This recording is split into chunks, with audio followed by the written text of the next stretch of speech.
네, 경기 둔화에 대한 우려와 3분기 어닝 시즌에 대한 경계감 속에 뉴욕 3대 지수는 일제히 하락으로 거래를 마감했습니다.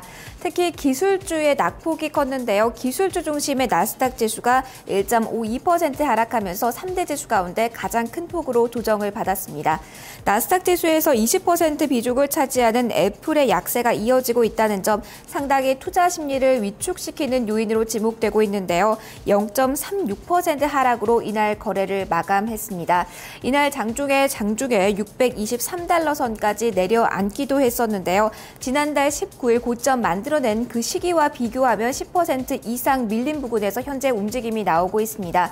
노무라 증권 쪽에서는 이 스마트폰 시장이 축소됨에 따라서 애플이 큰 도전에 직면해 있다라는 코멘트를 내놓기도 했는데요. 투자 의견 노무라 쪽에선 중립으로 제시했고요. 약세권 흐름 계속해서 이어가는 흐름이었습니다.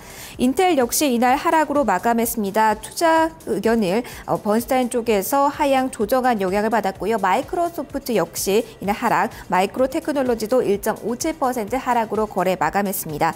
금융주 가운데 웰스파고도 이날 하락이었습니다. 2%에 가까운 하락률을 기록하면서 거래 마감했는데요. 모기지 사건을 이유로 해서 미국 정부 쪽에서 소송에 들어갔다라는 소식이 최대 악재로 작용했습니다. 주당 가격이 35달러 선에서 거래 마감됐고요. 유럽 증시 확인하겠습니다. 전반적으로 유로존 리스크의 하락 마감이 됐습니다. 스페인 증시가 그중에서도 1.85%로 크게 밀렸는데요. 이후 재무장관에서 뾰족한 해법이 나오지 않았다는 실망감이 제기된 가운데 이날 10년물 국채금리는 일주일 만에 6%대에 재진입하는 흐름을 보이기도 했습니다. 금융주 하락폭이 컸습니다. 방키아가 이날 9.75% 하락하면서 2개월 만에 가장 낮은 수준까지 내려왔고요. 방킨테르와 방코포퓰라르 역시 2에서 3%대 하락률을 기록하면서 이날 거래 마감했습니다. 상품 시장 이어서 둘러보겠습니다. 먼저 주요 6개국 통화 대비 달러 가치를 나타내는 달러 인덱스부터 확인하겠습니다. 안전자산으로서의 매력이 부각되면서 급등이 나왔습니다. 0.6%의 상승률이 나왔고요.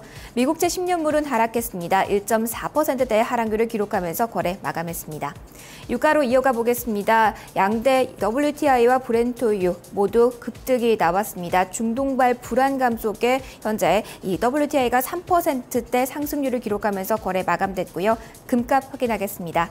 금값은 소폭의 하락률이 나왔습니다. 0.6% 하락했고요. 온스당 1,765달러 선에서 거래 마감했습니다. 상품 시장 마감 동향까지 확인해봤습니다.